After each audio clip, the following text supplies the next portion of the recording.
Non, vous n'êtes pas à la maison, mais dans une entreprise de la tech. Ici, on fait des parties de pétanque l'été entre collègues et on boit le café dans une cuisine design. Bien sûr, tout le monde a le droit de prendre des jours de télétravail. C'est même devenu la norme. J'aime ta couleur café. Moi, je l'utilise notamment quand, par exemple, justement, une journée, je suis un petit peu malade. Je vais rester chez moi ou j'ai besoin de garder mon fils qui lui-même est malade. Je reste aussi chez moi. Chez Engit, chaque salarié a signé une charte du télétravail 3 jours par semaine. Christian, chef de projet, a choisi de prendre un seul jour. Résultat, autour de lui, beaucoup de bureaux vides. Certains sont chez eux ou bien chez des clients. En tant que chef de projet, on doit être vigilant sur la productivité de nos collaborateurs. Donc c'est pour ça qu'il est important qu'on les ait aussi de visu, en physique, en présentiel. Maintenant, non, le télétravail, ça ajoute un confort, ne serait-ce que pour le transport. Le fait de travailler à la maison, on gagne du temps, on est productif plus rapidement. Ici, on cherche des solutions informatiques pour d'autres entreprises. Depuis quelques années, la pratique du télétravail est en baisse, même parmi les jeunes. Sur la période post-Covid, on avait des taux de télétravail qui étaient de l'ordre de 45%.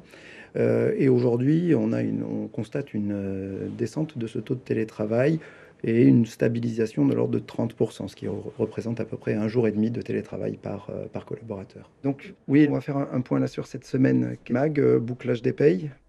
En visioconférence, Magali et d'autres collaborateurs. Son bureau se trouve tout au fond de la chambre. Elle a choisi d'être en télétravail les mercredis pour pouvoir garder ses filles, mais aussi en cas d'imprévu.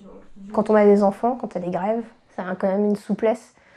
Les jours où il n'y a pas d'école, de pouvoir avoir ce côté-là. Magali apprécie de pouvoir se concentrer chez elle et pour ses interlocuteurs, c'est comme si elle était au bureau. Comme elle reste joignable toute la journée, ça ne change pas grand-chose finalement. Bon, merci à toutes.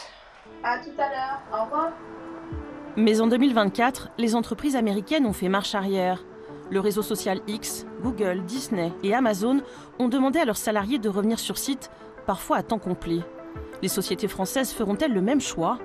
Au Club des entreprises de Sophie Antipolis, on surveille cette pratique depuis 2020. On pouvait s'attendre à ce que ça continue à diminuer, et en particulier en 2024, à l'occasion de la renégociation des accords d'entreprise, de pas mal d'accords d'entreprise, il n'en a rien été. Donc il semble que le 1,75, 1,8 jours par semaine effectif, ce soit un point d'équilibre.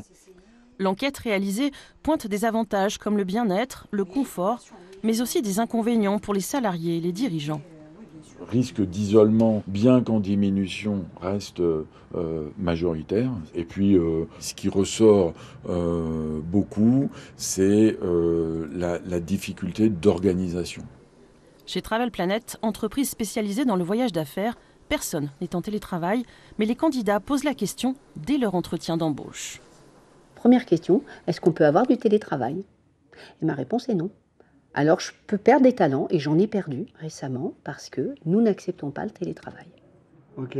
Parallèle, je suis en train de le faire là déjà. Je trouve que d'être à Paris, à New York, à Marseille ou en Corse, devant son écran, ça perd toute légitimité au travail. Et surtout dans notre métier.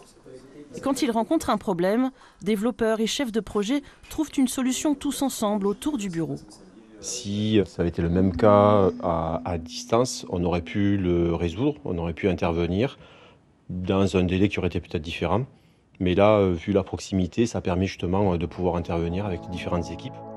Cadeau empoisonné ou véritable avancée sociale, le télétravail reste une pratique régulière ou occasionnelle en France pour 36% des salariés.